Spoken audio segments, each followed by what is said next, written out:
I think we have arrived at a good settlement of this issue, which is a crucially important issue for the European Union and its relationship with third countries, but also a crucially important issue for financial stability within the European Union and in that relationship that we have with others. I also want to recognise that this report is a forward-looking report in trying to map out and have a considered view of Parliament about the future equivalence relationships that should exist in terms of our relationship with other third countries. Can I say at this stage that I welcome the fact that the European Commission in 2017, last year, put forward a review of the equivalence framework. It's right and proper, President, that we should look at our procedures in place, and equally it's right and proper that Parliament should have some role in terms of shaping that review and making sure that we have a meaningful input into the final outworkings of that review. We have, in the European Union, worked hard at reducing risk, especially since the crisis, reducing market fragmentation, and also ensuring that we have an international standard in terms of our financial regulation here within the European Union.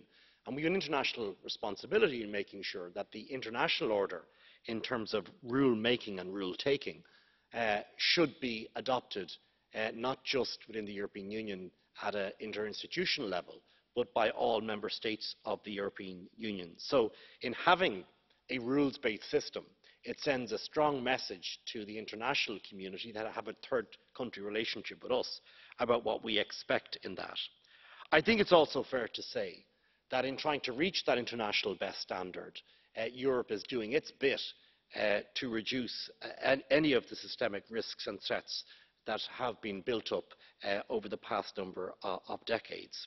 Now, there's a clear advantage, President, in Europe being a standard bearer for good financial regulation globally, and it's something that we always need to keep in mind in talking about this particular issue.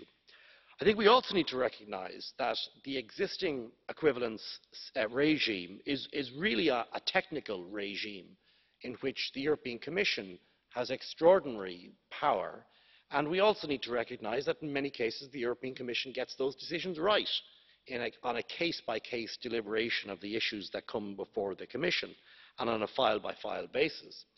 But that's not to say that the framework can't be improved, that the regime for equivalence, that there's no possibility of it being improved would be a ridiculous position.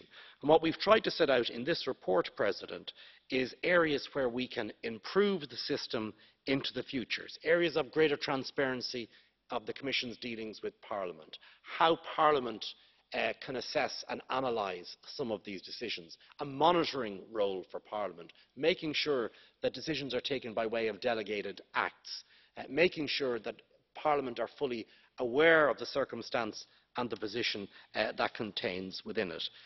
I haven't mentioned Brexit because this report is not about Brexit, despite the fact that when we first embarked upon the own initiative report, people were obsessed by Brexit. This is about setting our house in order, making sure that we have a system in place for the future, and making sure that that system is transparent for all and applies the best possible international standards in our dealings with third countries. Thank you, President.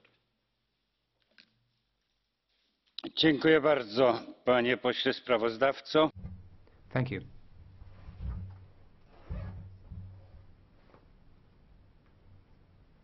The next speaker is Mr.